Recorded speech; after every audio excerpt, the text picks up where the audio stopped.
Seruan "ambil, ambil" bergema di seluruh ruangan, mengubah suasana menjadi adegan pernyataan cinta publik yang penuh tekanan. Shirone tetap mempertahankan wajah cerahnya, dalam hati bertanya-tanya, kenapa dia tidak menerimanya? Setiap detik yang berlalu adalah siksaan bagi Shirone. Ia hanya ingin cepat-cepat keluar dari sana, pergi ke perpustakaan sesuai rencana. Seluruh tubuh Emi gemetar, keringat dingin membasahi dahinya, kebingungan dan kemarahan perlahan memuncak.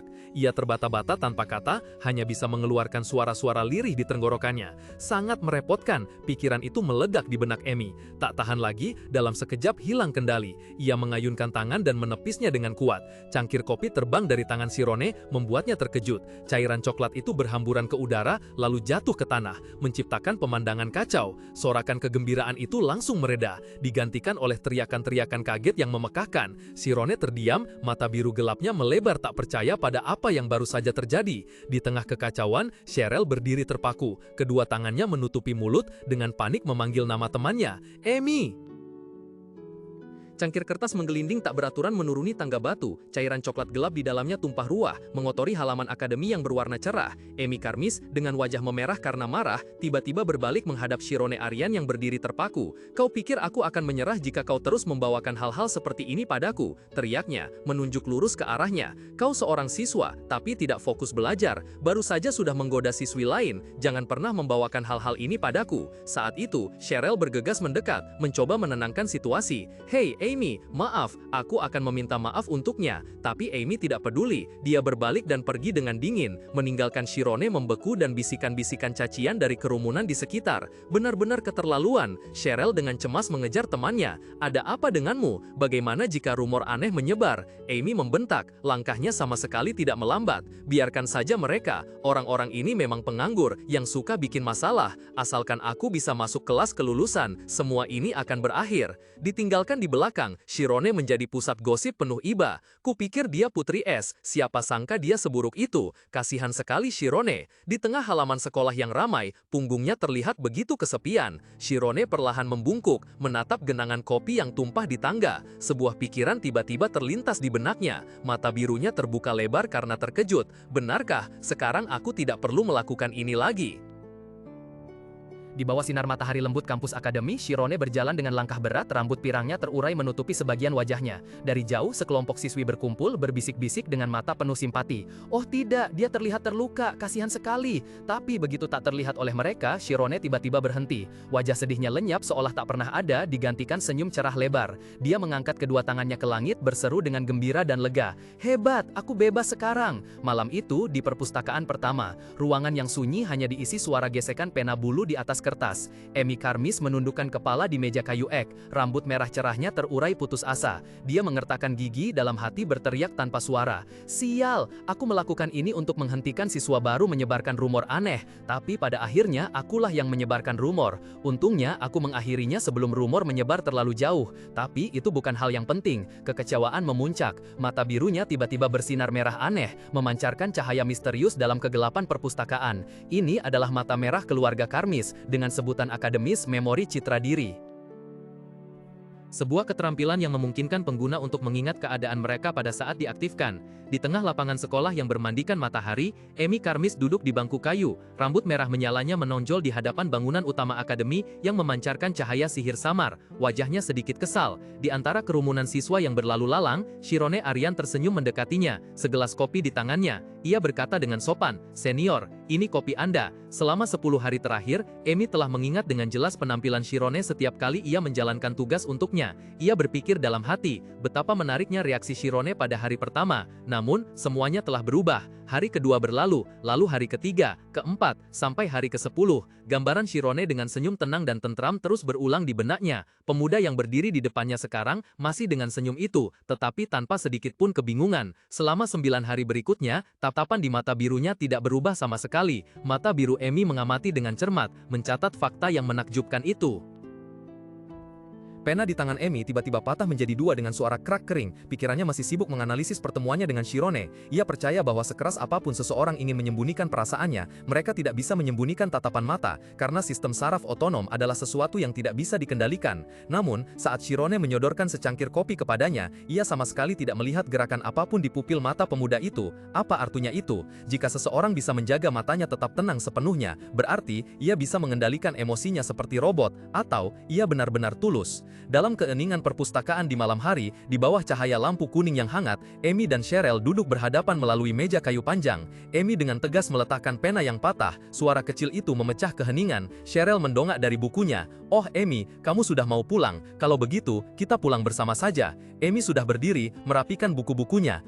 Hari ini aku agak lelah." "Tidak, kamu tidak perlu pulang karena aku akan pergi sendiri." Menyadari ada yang tidak biasa pada temannya, Cheryl bertanya dengan lembut, "Apakah karena kamu merasa bersalah tidak menerima kopi dari Shirone?" Merasa tertebak, Emi terkejut dan berbalik, suaranya sedikit bingung. "Ah, sudah kubilang bukan itu." Cheryl hanya tersenyum simpati. "Jika kamu ingin membicarakan sesuatu dengan tulus, beritahu aku ya." Emi menjawab lirih, wajahnya sedikit memerah.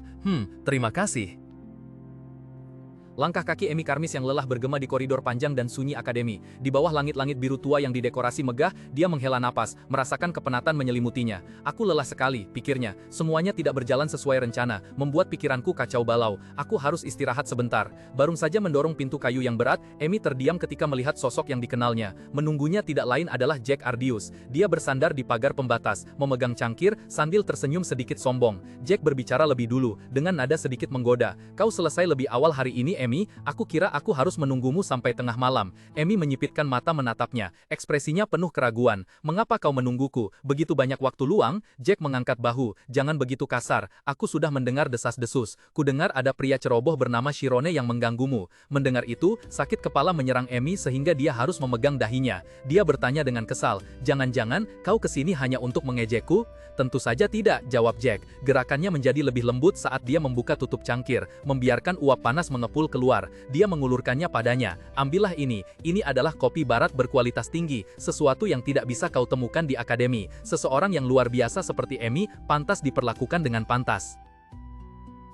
Di bawah cahaya kuning redup di lorong akademi larut malam, Emi Karmis tiba-tiba berhenti ketika Jack Ardius menghalanginya. Di tangannya ada secangkir air yang masih mengepul panas. Wajahnya menjadi dingin, mata birunya menatap lurus ke arah pengganggu itu. "Apa yang sedang kau lakukan?" Jack menyeringai, senyum sombong penuh perhitungan. "Seperti yang kau lihat, aku sedang mencoba menaklukkan hatimu," katanya, dengan nada manis yang palsu. "Daripada si ceroboh itu, seseorang sepertiku, yang akan mewarisi gelar kepala keuangan kerajaan di masa depan, jelas jauh lebih pantas untukmu." Wajah Emi sesaat mengerut jijik. Dia mengembuskan nafas, kesabarannya habis. "Aku tidak punya waktu untuk lelucon menjijikkanmu." Suaranya setajam pisau. "Menjijikkan? Aku tidak pikir kita cukup akrab untuk berbicara seperti ini. Apakah kau pikir aku tidak tahu bahwa asosiasimu sedang mencari setiap kesempatan untuk menjatuhkanku?" Kata-kata Emi bagaikan guyuran air dingin yang menghantam Jack, membuat senyum di bibirnya membeku. Dia tersentak mundur selangkah, wajahnya bingung. "Tunggu dulu, kurasa ada sedikit salah paham di sini."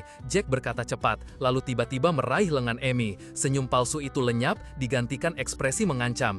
"Caramu bicara padaku bukankah sedikit keterlaluan? Sikapmu kepadaku adalah juga sikapmu terhadap keluargaku."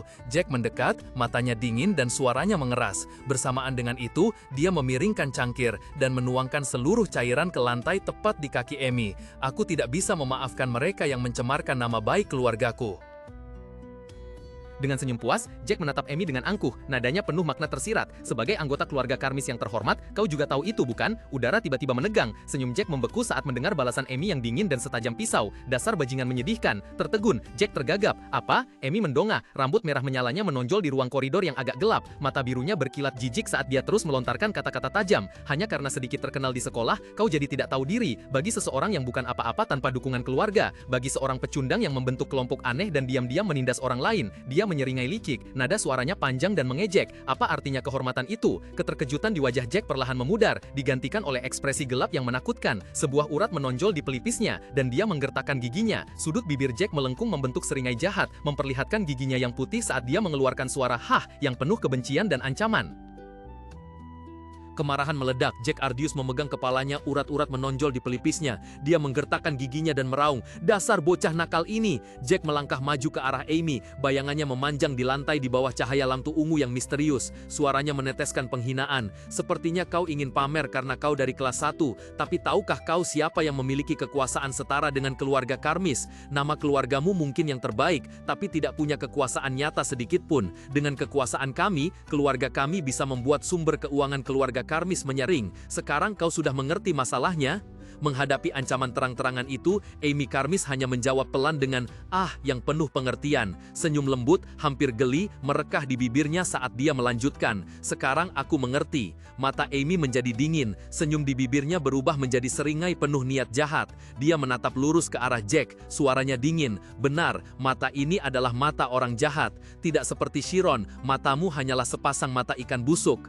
Keangkuhan Jack langsung hancur, digantikan oleh ekspresi terkejut yang tidak percaya. Dia tergagap. "Apa? Maksudmu aku bahkan lebih buruk dari pria lusuh itu?"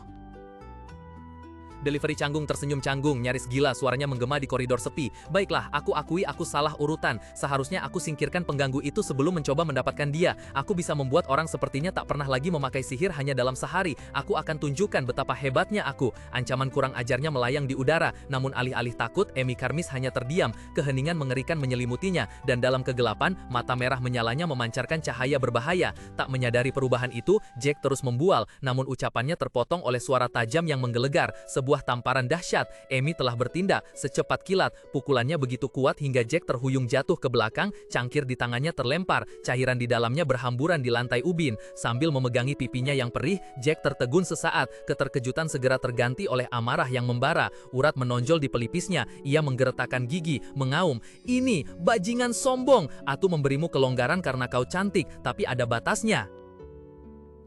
Mata Jack Ardius terbelalak lebar, tegang sampai ekstrem saat keringat dingin mulai mengalir di pelipisnya. Ia berdiri terpaku di tengah aula besar akademi, dikelilingi oleh cahaya biru mistis yang memancar dari lingkaran sihir rumit di bawah kakinya. "Apa-apaan ini?" Jack mendongak, suaranya bergema di ruang yang hening. Dari kegelapan di atas, aura pembunuh merah menyelimuti siluet Amy Karmis, matanya menyala seperti dua bara di malam hari. Sebuah suara dingin dan mengancam terdengar, "Apa yang kau lakukan dengan siapa itu?" Jack gemetar, wajahnya pucat pasi karena ketakutan. Apakah dia bisa menggunakan 4 bentuk secepat itu? Ia tergagap, rasa takut awalnya cepat berubah menjadi kemarahan gila. "Apa kau gila? Tidak tahu di sini dilarang menggunakan sihir?"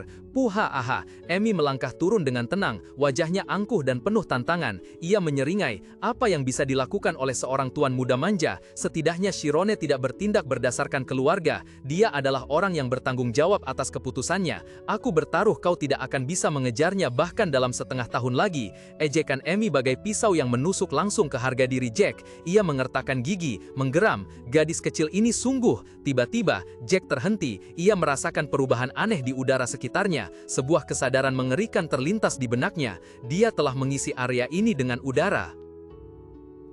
Di bawah cahaya remang koridor yang luas, keringat dingin mengalir di pelipis Jack Ardius. Ia mempertimbangkan, tahu bahwa ia tak mungkin bisa menjadi lawan ketua kelas lanjutan. "Jika aku memasuki alam roh, apakah dia akan membakarnya? Aku tak bisa mengalahkannya." Namun, seberkas tekad pahit menyala di matanya. "Tapi, aku akan mempermalukannya." Mengepalkan tangan, wajah Jack mengerut karena marah. Ia mendecak, lalu berbalik cepat, melesat menaiki tangga. Langkah kakinya yang tergesa memecah kesunyian. "Kau tak akan lolos dari ini." Suara teriakannya yang penuh amarah menggema, lalu menghilang saat bayangannya lenyap di balik barisan pagar kayu. Ditinggal sendirian, Amy Karmis menghela napas. Rambut merah menyalanya sedikit bergerak.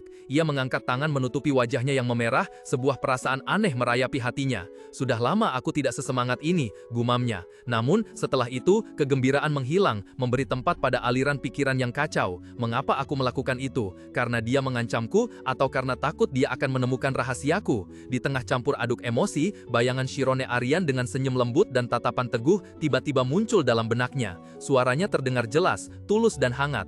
"Jika menjalankan tugas bisa membuatmu percaya padaku, aku akan melakukannya." Kata-kata itu membuat Amy terdiam. Ia berdiri tak bergerak di tengah tangga, tenggelam dalam lamunannya sendiri. Ruangan di sekelilingnya menjadi sangat sunyi.